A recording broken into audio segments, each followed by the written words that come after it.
Hello, and welcome to this episode of the Reset Podcast. I'm your host, Laura Mignot. This is part of my 29 Days of Magic series where I interview a Black woman a day for 29 straight days. And today I am super delighted to have Samantha Kotey, who is a Senior Corporate Counsel and a founder of an ice cream business. She has a great story, and I cannot wait for you all to hear. Take a listen. Hey, Samantha. Hey Laura, how are you?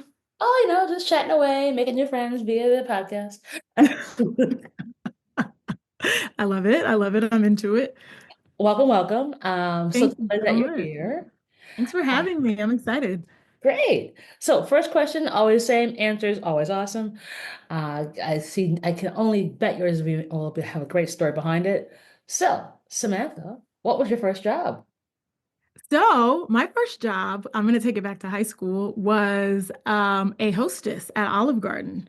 That was the first time that I was able to make like consistent income, but it was only over the summer. My parents were very committed to making sure that I was focused on academics and Mhm. academics solely. So they didn't let me work during the school year. So the summer I turned 16, I got my first job at Olive Garden. And interestingly, although I'm not in the restaurant business, I am someone who loves and enjoys food.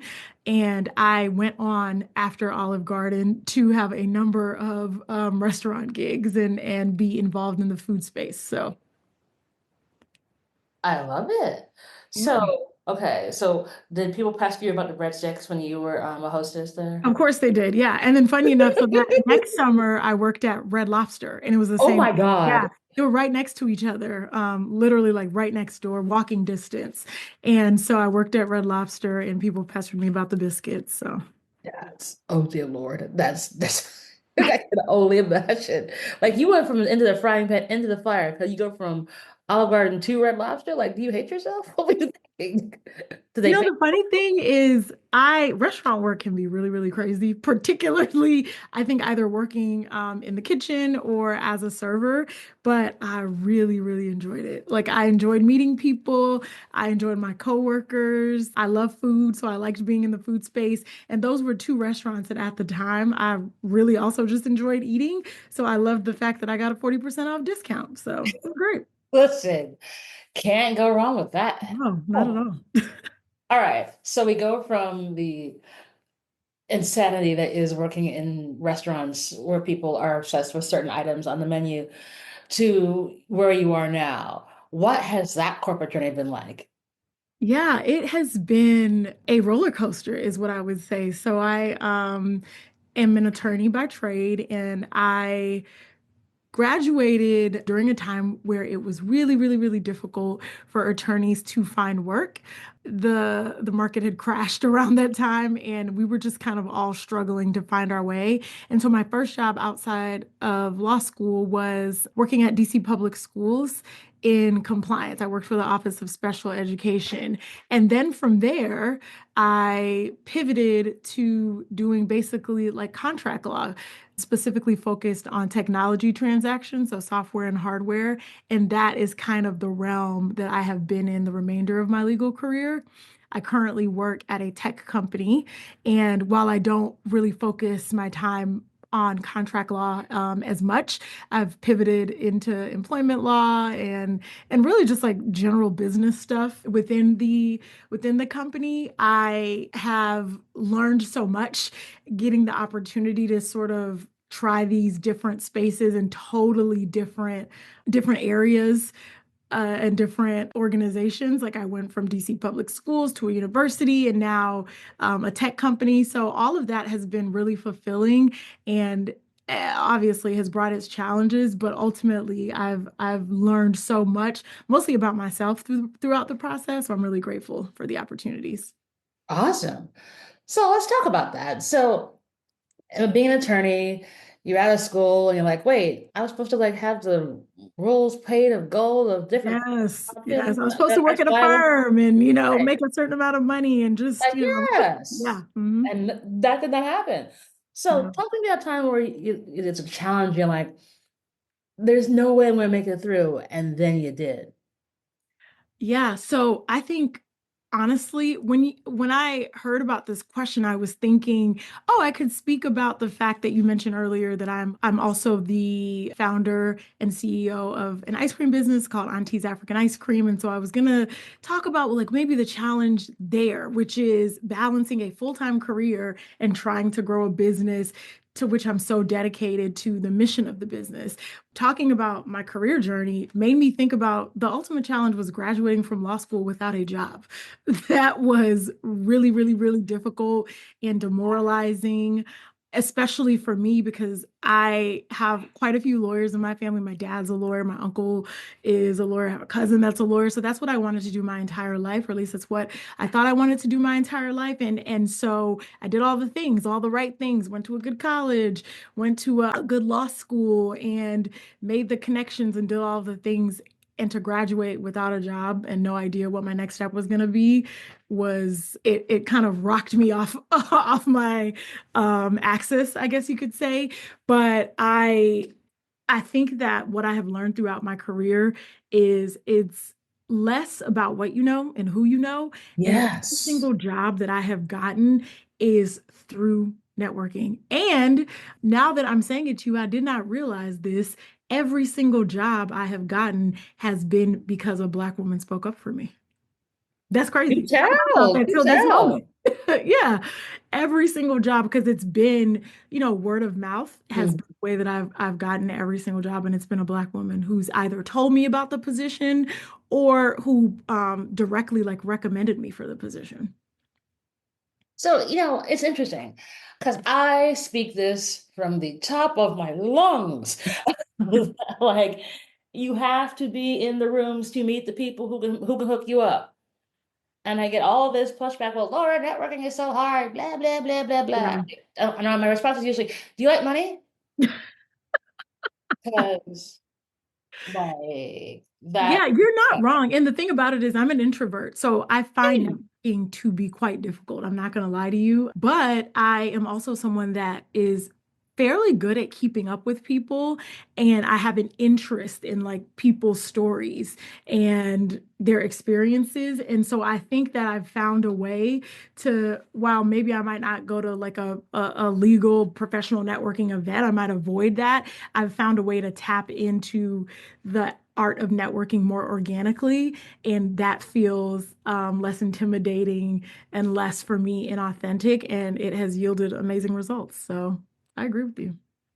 Yeah, I mean, I think this is a thing that folks, especially in the world we are in today, understanding the importance of building relationships wherever they may be, because you never know who might think of you for a thing, but they're only going to think of you for a thing as if you actually met them.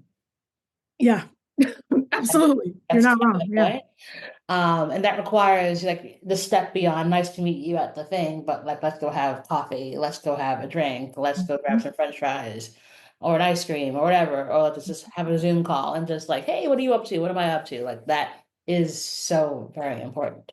Absolutely. Like, It's been the key, like I said, to any sort of career growth that I've had. So definitely a huge advocate. so how does one start the ice cream business then?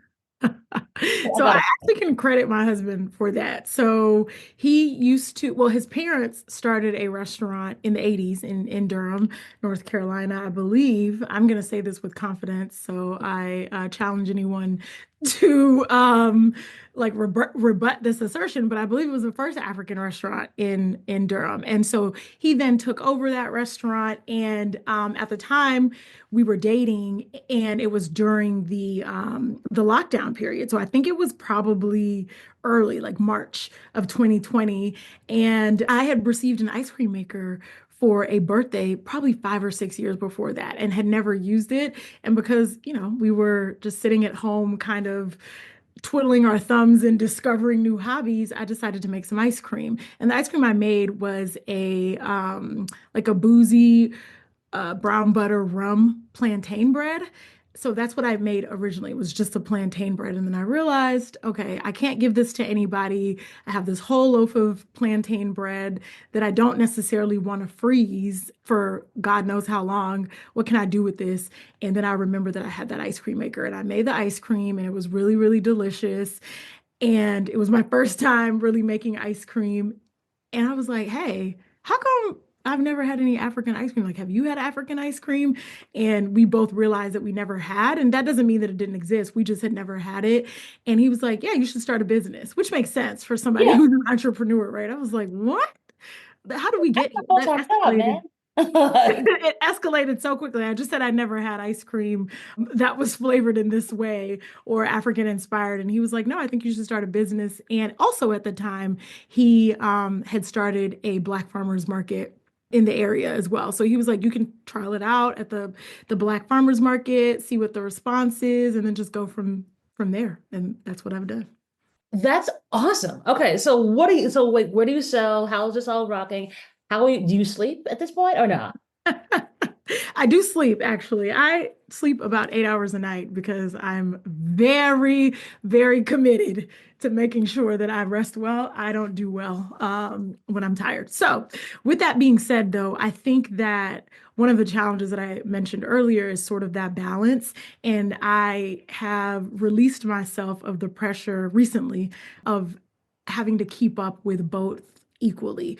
I recognize that there's a season for everything. And right now, I'm in a season of focusing on my professional growth as it relates to my career in the legal space.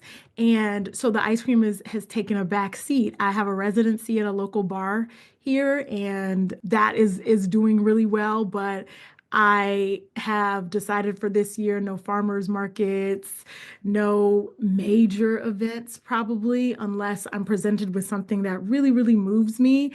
And that's happened where people have approached me with things and I've been really interested. But outside of that, I've just sort of taken a step back because I want to focus on the next step for my career at this point. You mean actually prioritizing your mental health? What a concept. Yeah, I mean, because here's the thing that I noticed. I want to say in 2020, might have been 2022, might have been 2023, because that was a really, really busy year for me. I was so burned out. And like I mentioned earlier, love cooking, love food, am really inspired by the culinary space. And I was no longer inspired. And I began like hating the fact that I had to make ice cream because I had to be at a pop-up or I had to be at a farmer's market or, keep my obligations to folks. And I didn't want to be in that space because I want to make sure that what I'm putting out into the world is coming from a positive place. Ideally with love, but if not with love in every single thing that I put out from a positive place, and it just wasn't. It was coming from a place of exhaustion and sometimes even resentment. And so just kind of doing a pulse check with myself every few months, maybe annually, depending on what I have going on, and thinking, okay, what do I have?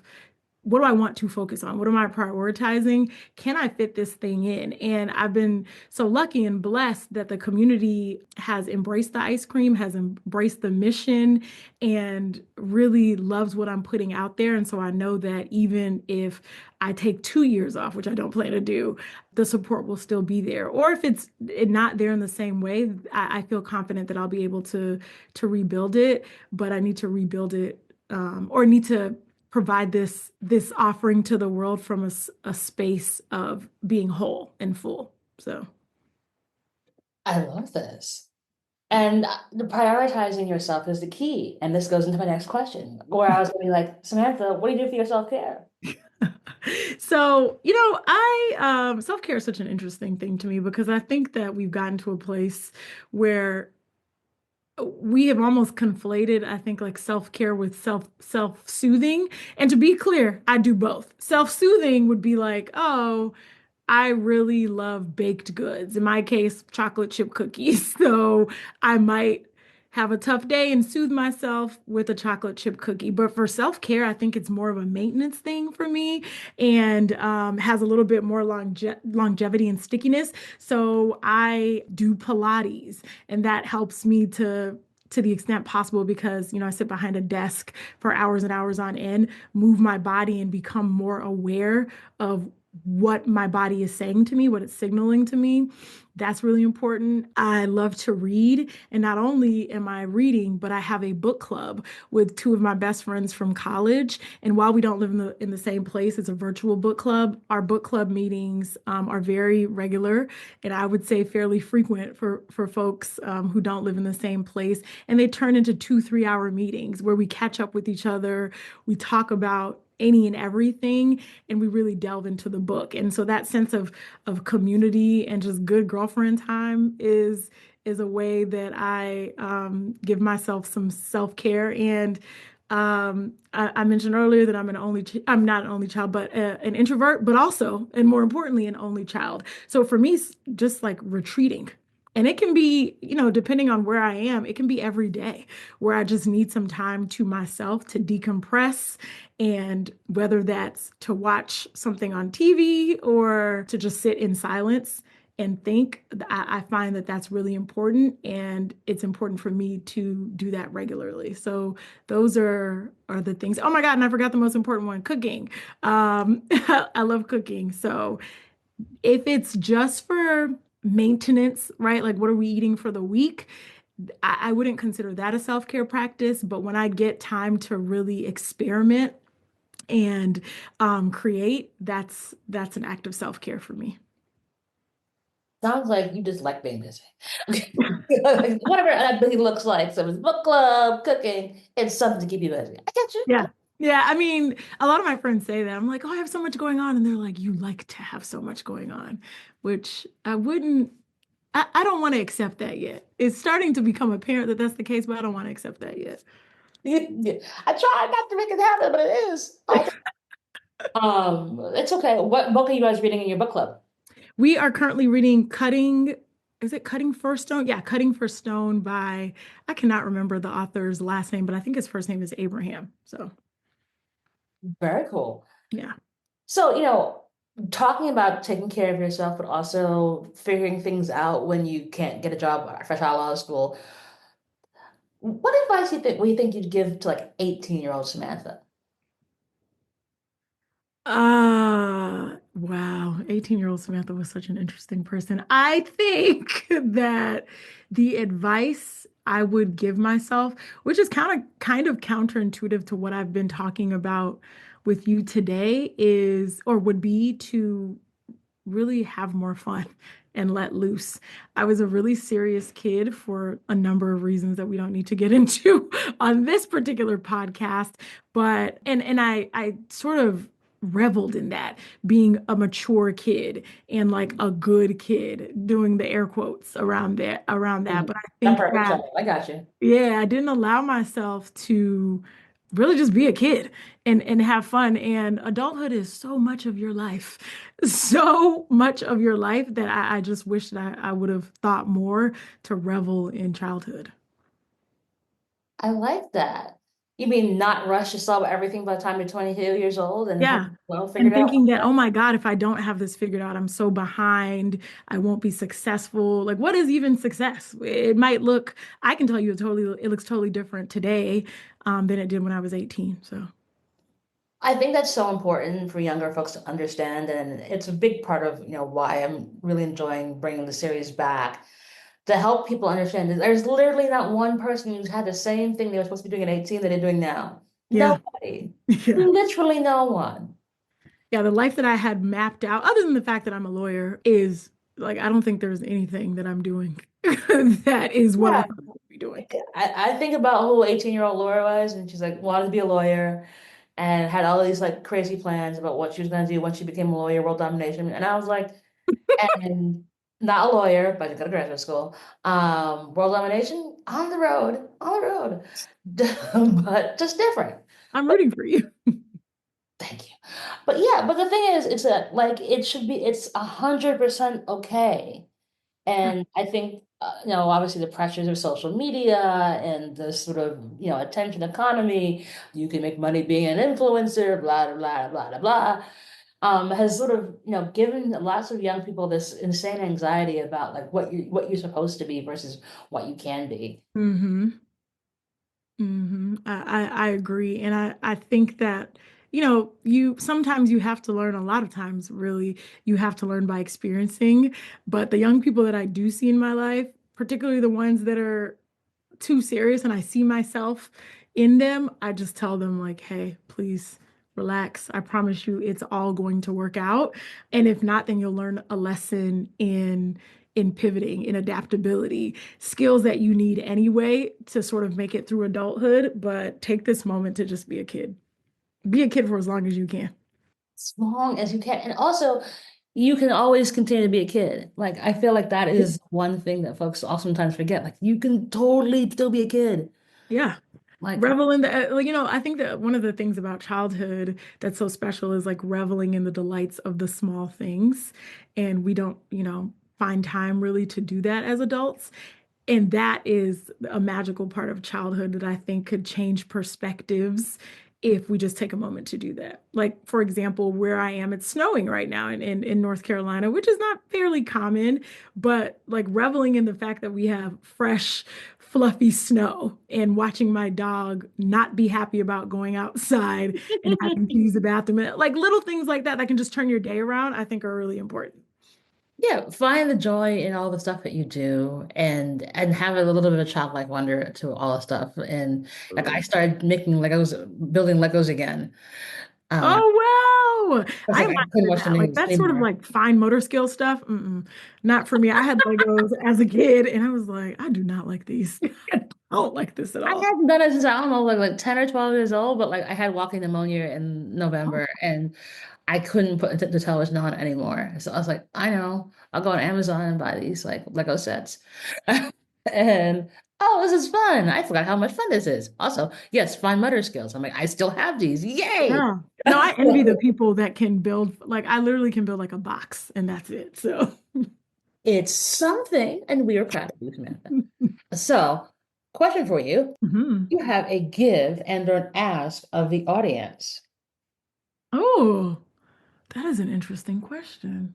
Hmm.